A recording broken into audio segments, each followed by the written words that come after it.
பேர் வைக்கணும்னா எப்படி பார்த்து எதை பார்த்து பேர் வைக்கணும்? இப்போ பாரம்பரிய ஜோதிடப்படி பார்த்தீங்கன்னா நம்ம பெயர் வைக்கிறது அப்படின்னா இப்போ ஒரு குழந்தை ஒரு நட்சத்திரத்தில் பிறக்கும். அப்போ அந்த நட்சத்திரத்திற்கு உரித்தான எழுத்துக்கள் அப்படின்னு இருக்கும். அந்த எழுத்துக்களில் பெயர் வைக்கிறது சிறப்பு.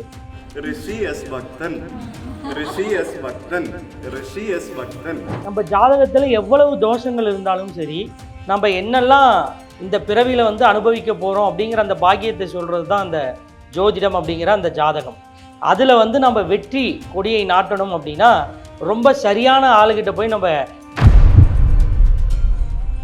வா வி உ ஓ இந்த எழுத்துக்களில் அவங்க பெயர் வைக்கும் பொழுது கண்டிப்பாக எவ்வளவு பிரச்சனைகள் வந்தாலும் சரி அந்த குழந்தைகள் மிகப்பெரிய வெற்றியாளர்களாக மாறுறத நம்ம இன்னைக்கு வரைக்கும் கண்கூட பார்த்துட்டு இருக்கோம். இப்போ நம்ம ஒரு தெய்வத்தினுடைய பெயரை ஜபிச்சுக்கிட்டே இருக்கப்ப என்ன ஆகுது, அதனுடைய பலன் சக்தி அதனுடைய வைப்ரேஷன் நமக்கு கிடைக்குது.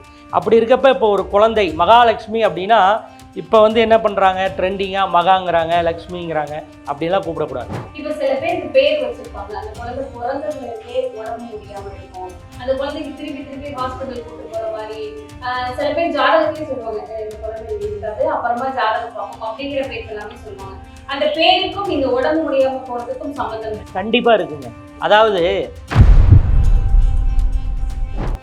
செல்ல பெயர் அப்படின்னு நீங்களே சொல்லிட்டீங்க. செல்ல பெயர்னா எல்லா நேரத்துலையும் செல்லமா இருக்க முடியுமா? ஒரு சில நேரத்துல தான் அந்த பெயரை கூப்பிடணும். எப்பயாவது ஒரு டைம் கூப்பிட்டா அது பெரிய விளைவு இல்லை. எப்போ பார்த்தாலும் அப்படியே கூப்பிட்டுட்டு இருந்தால் அது என்ன ஆகுங்க, அந்த குழந்தைக்கு வச்ச பேருக்கான பவர் இருக்காது, அந்த குழந்தைக்கான ஒரு பவர் இல்லை.